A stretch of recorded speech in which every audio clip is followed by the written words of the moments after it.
అధ్యాయంలో చెప్తున్నారండి శ్రీకృష్ణ పరమాత్ముడు.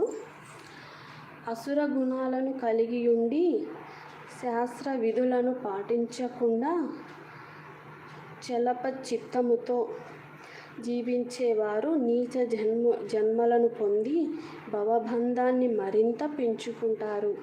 కానీ దివ్య గుణాలను కలిగి శాస్త్ర ప్రమాణానికి కట్టుబడి నియమిత జీవితాన్ని గడిపేవారు క్రమంగా ఆధ్యాత్మిక పూర్ణత్వాన్ని పొందుతారు అని చెప్తున్నారండి. అంటే ఈ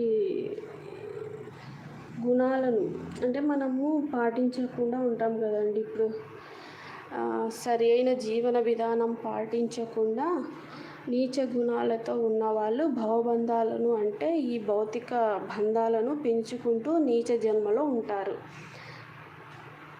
కానీ దివ్య గుణాలు కలిగిన వారు శాస్త్ర ప్రమాణానికి కట్టుబడి నియమిత జీవితాన్ని గడుపుతూ క్రమంగా ఆధ్యాత్మిక